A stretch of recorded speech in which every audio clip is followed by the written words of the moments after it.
Insyaallah tabarakallah. Bapak Ibu yang dimuliakan Allah Subhanahu wa taala, kepada seluruh yang menyaksikan, selama ini mereka berpikir nantilah aku buat pesantren kalau jadi gubernur, nantilah aku buat pesantren kalau jadi presiden, nantilah aku buat pesantren kalau jadi menteri. Datang kalian ke Telaga Sari, kepala desa pun bisa buat pesantren.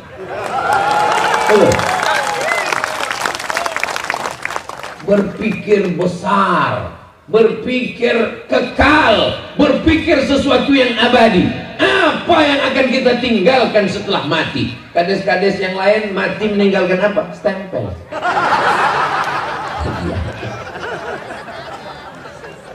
Ada kades meninggal, menangislah istri Pak Kades. Apa peninggalan bapak selama ini, Bu? Itulah Pak Ustaz. Apa itu? Baju kades. Anaknya pun tak mau pakai. Ada yang lebih kekal, lebih abadi. Mana dia? Bangun pesantren. Kalian bisa. Berapa banyak kepala desa yang jual tanah? Betul? Iya, udah.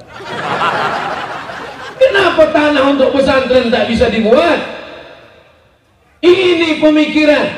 Insya Allah setelah pengajian malam ini di pesantren Madani, banyaklah nanti kades-kades yang akan menghubungi Ustaz Abdul Somad. Kami pun ingin bangun pesantren Pak Ustaz. Kami pun ingin juga Pak Ustaz. Terus apa masalahnya Pak? Ya dana juga. Apa ibu yang dimuliakan Allah Subhanahu wa taala. Al-Kayyisu orang yang cerdas. Bukan orang yang IP-nya 4, bukan orang yang IQ-nya 150. Siapa orang yang cerdas? Mandana nafsahu, ditekannya hawa nafsunya. Wa amila lima ba'dal maut, dia berpikir apa yang akan kubawa setelah mati.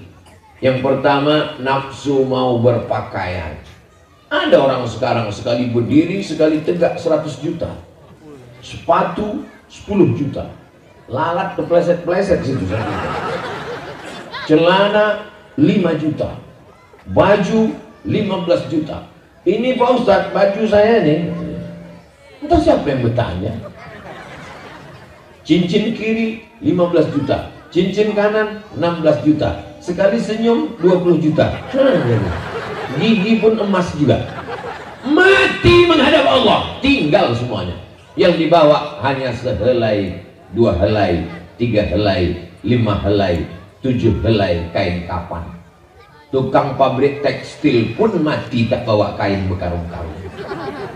Betul apa salah cakap saya ini? Tapi kalau kau tekan hawa nafsu, mau beli baju, mau beli celana, mau beli ganti sepatu, insya Allah. Ustaz kapan terakhir beli sepatu? Tak ingat saking lama. Allah Ustaz ngomong aja, itu baju Ustaz baru dikasih orang. Apa yang bisa kita bawa setelah mati menghadap Allah Subhanahu wa taala? Beli duit.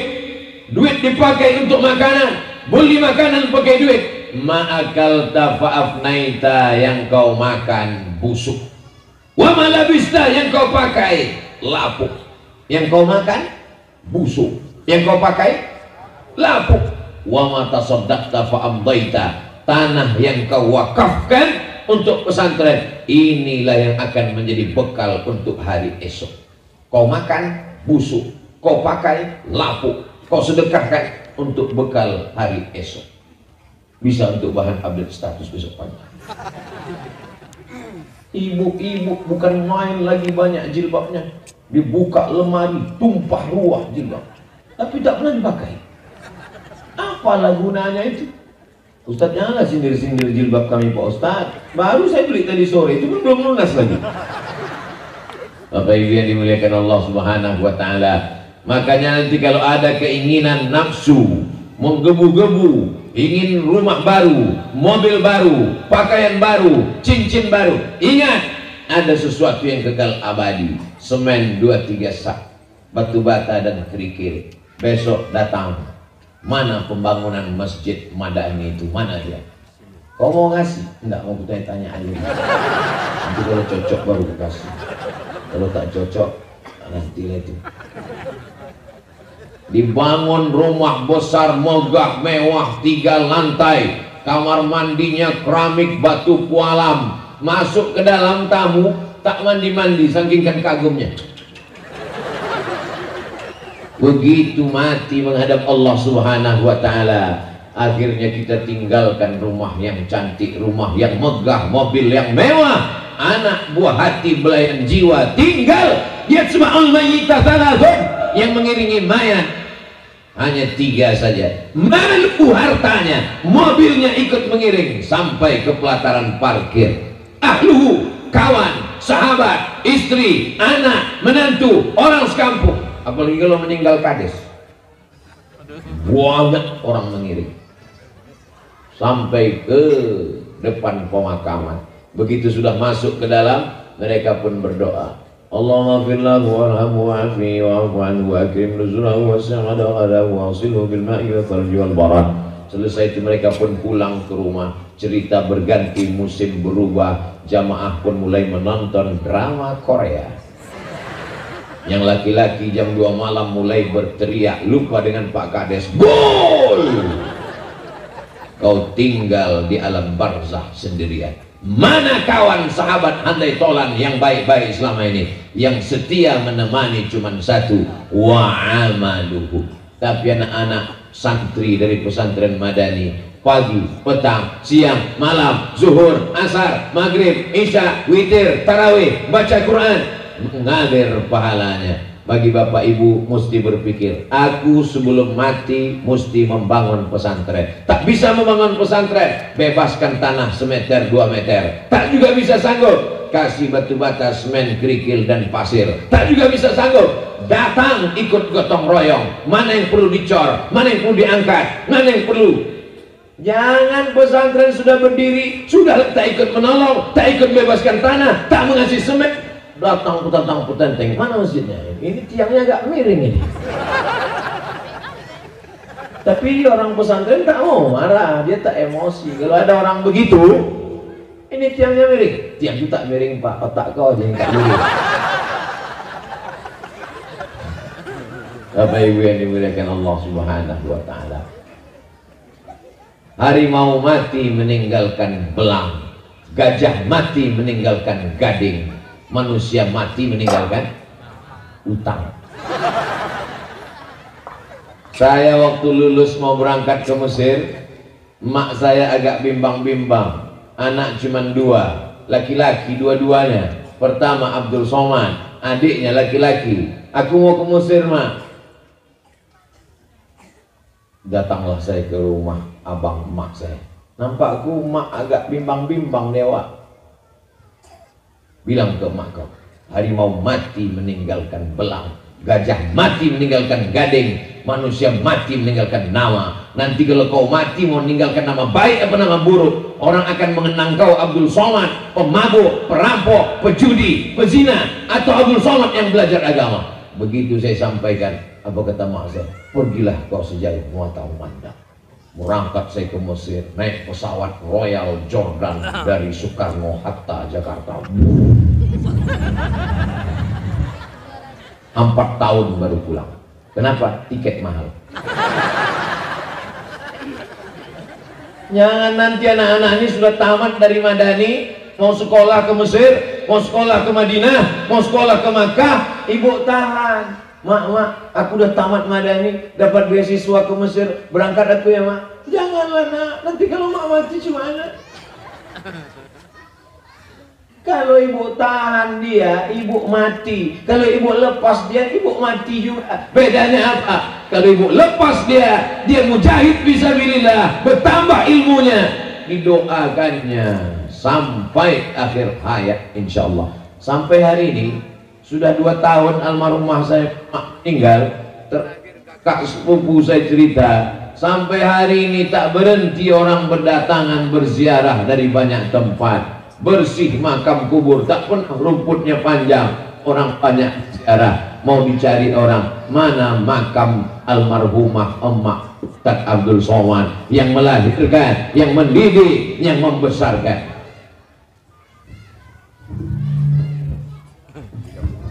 Hebatnya pesantren Madani. Rupanya kalau habis 40 menit ganti mikrofonnya. Tempat-tempat lain tuh sejam 2 jam tak ganti-ganti. Memang betul-betul protokol COVID kesehatan. Tahu dia mulai datang ada virus, bakteri, mikron, apa namanya, langsung ganti mikrofon baru. Padahal dalam hati saya kapal nanti ganti orang. Bakteri udah habis macet-macet tak juga. Maklum saya, bakteri lama tak diganti karena duit habis untuk beli semen. Bapak Ibu yang dimuliakan Allah, pesantren malam ini bukan tanggung-tanggung. Tengoklah berapa kameranya malamnya. 1, 2, 3, 4, 5, 6, 7. Ada yang betiang, ada yang tak betiang. Ada pula tadi saya tengok yang apa, macam kamera hantu tak berkaki. Begitu jalan ke sana, ibu-ibu itu pun heboh pula kan itu. Masya Allah, tabarakallah. Jamaah yang ada di Medan, di Sumatera Utara semuanya datanglah ke Kabupaten Deli Serdang itu. Deli Serdang, Kecamatan Sunggal, Desa Telaga Sari. Nanti kamu akan datang ke telagaku, kata Rasulullah. Nama telaganya itu Inna a'tainakal kautsar. Tenaga Al-Kautsar. Aku melihat telaga, kata Rasulullah.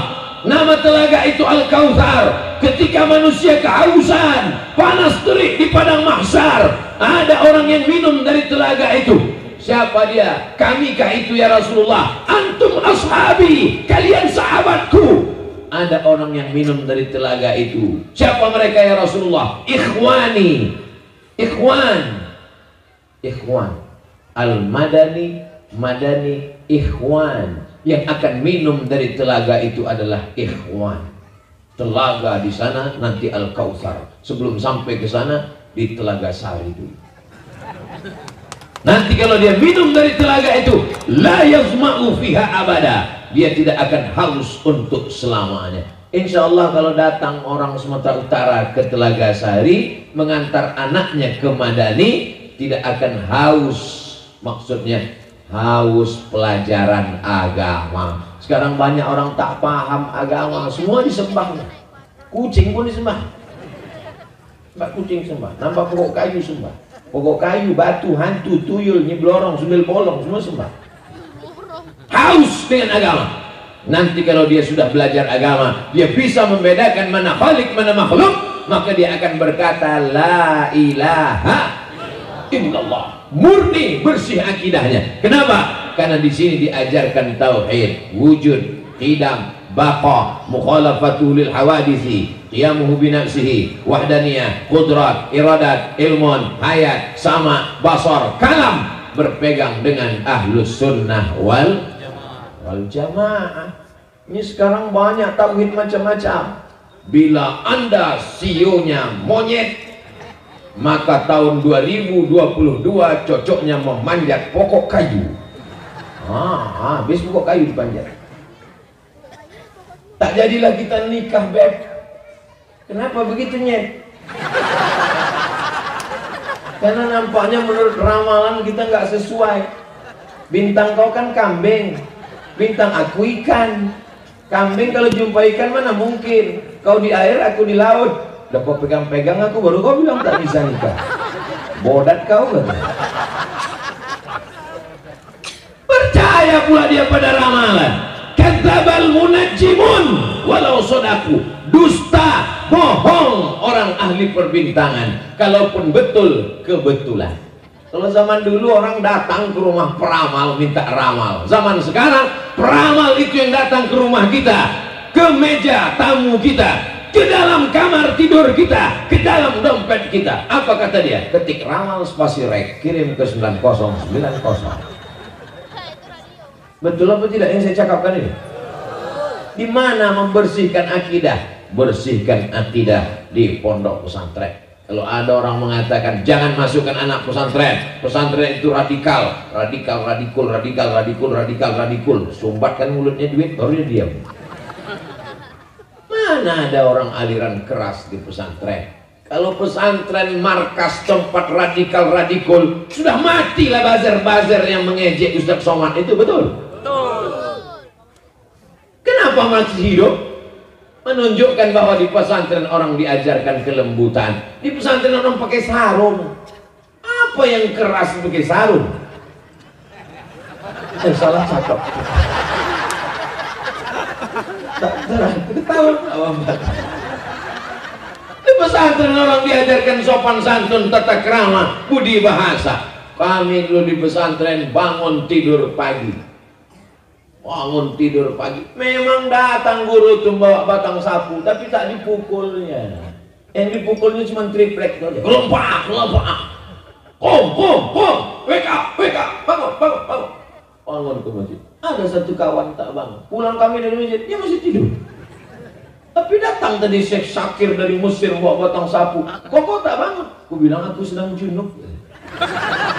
Sampai itu.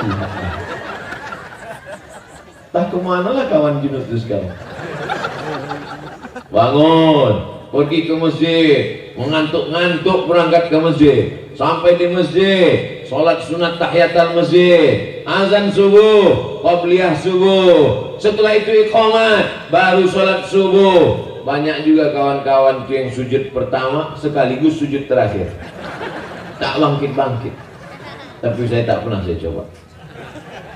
Setelah itu pulang ke asrama, baca Quran. Habis baca Quran, mandi. Setelah itu sarapan. Di rumah terlalu manja. Anak cuma 2, disayang-sayang, digendong-gendong, ditimang-timang. Cabainya dibelah, bijinya dibuang. Ditanya, pedas nak? Siapa yang bisa ceritakan itu? Saya tak tahan makan pedas. Cabai itu dulu dibuang emak bijinya, dimasakkan, kasih gula merah lagi, kepedasan juga. Sampai di pesantren ngantri, jangankan biji cabai, batang cabai itu diblender. Tapi itulah pendidikan yang luar biasa. Sekarang banyak anak-anak, fasilitas ada, tapi dia takut menghadapi kehidupan. Kenapa? Manja. Betul tak? Anak-anak kita bukan karena tidak ada beras, bukan karena tidak ada duit, ada rumah, ada mobil, ada fasilitas, tapi penyakitnya manja, tak siap dia menghadapi hidup ini. Anak pesantren siap menghadapi hidup. Sampai ke Mesir, jumpa sama Fir'aun, siap. Habis dari Mesir, pergi ke Maroko, siap. Habis dari Maroko, pergi ke Sudan, siap. Habis dari Sudan, balik ceramah, diejek-ejek orang, siap. Dicaci maki, dibully, siap. Jamaahnya yang tak siap. Tolonglah Pak Ustaz. Ustaz kalau ceramah janganlah menggelegar-gelegar. Kenapa gitu Pak? Tak tahan jantung kami Pak Ustaz. Jadi pesantren itu mendidik orang siap untuk menjalani hidup. Sekarang banyak orang yang siap mati. Kami siap mati Pak Ustaz. Siap tak siap memang mati. Anak-anak kita ini bukan kita didik siap mati, tapi siap hidup. Bagaimana dia supaya hidup? Memperjuangkan agama Allah Subhanahu wa ta'ala. Kalau dia jadi polisi, dia akan menolong agama Allah dengan jabatan polisinya. Bangga tak ibu kalau punya anak polisi?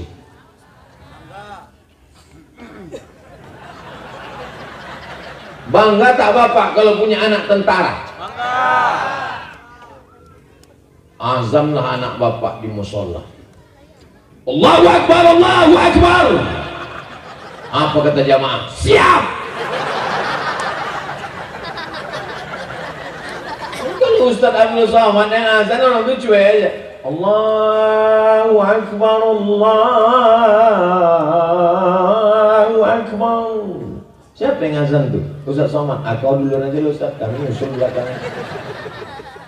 Dengan berseragam, dengan jabatan, dengan pistol, dengan kekuasaan, dia tidak menganggap itu sebagai tujuan hidup, tapi dia anggap itu hanya sebagai sarana, wasilah, kendaraan. Tujuan dia adalah menolong agama Allah. Di mana dia dididik? Di pesantren.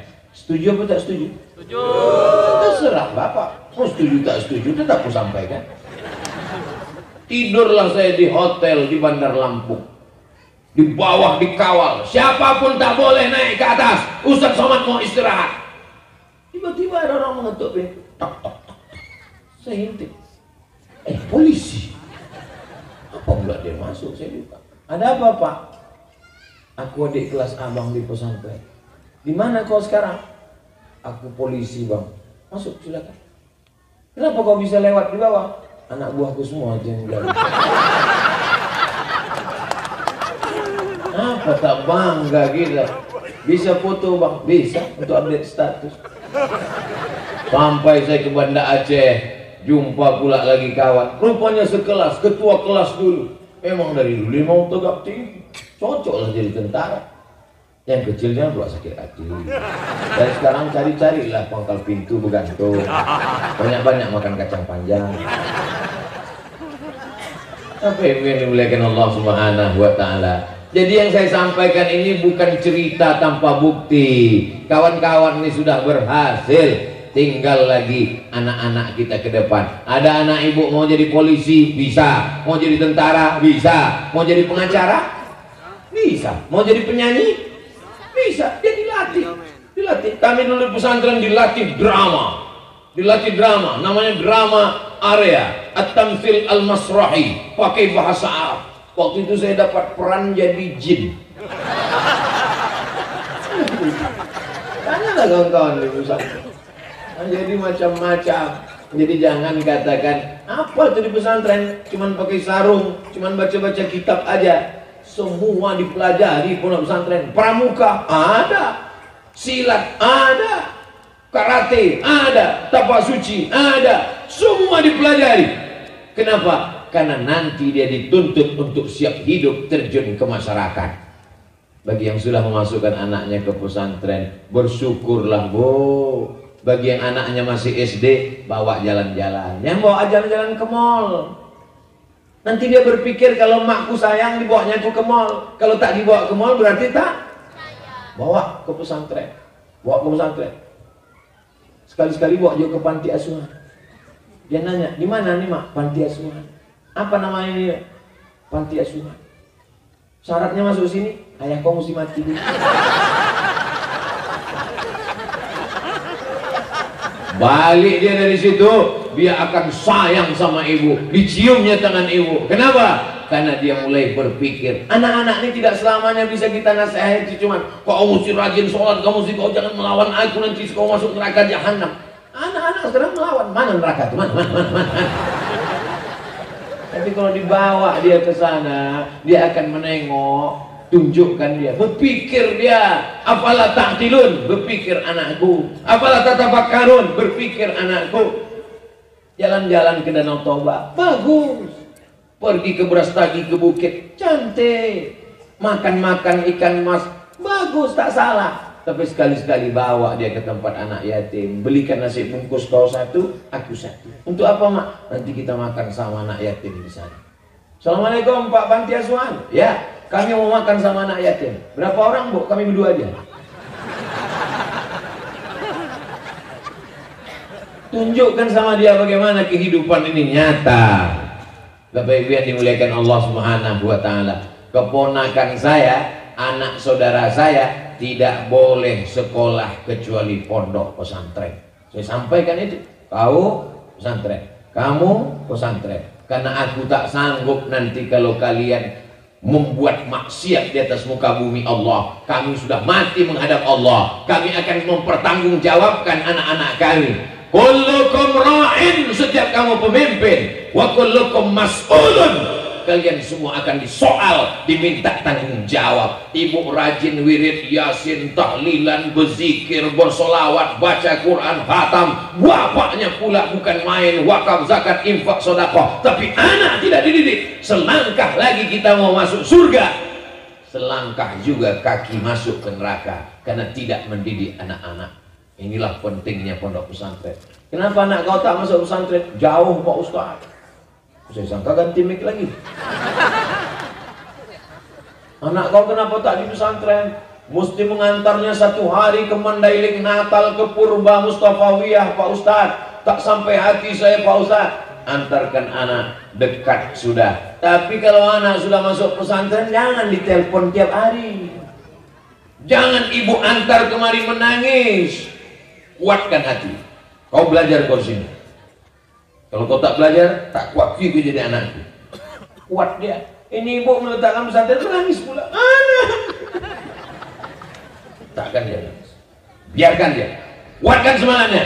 Nanti kau jadi anak soleh. Kalau aku mati, kau kirim doa, kau ceramah, kau berhasil. Anak-anakmu kau bawa baca Quran. Kau insya Allah berhasil nak. Baru ibu pun pergi. Udah agak jauh sampai Sungai Skambik, abang nangis.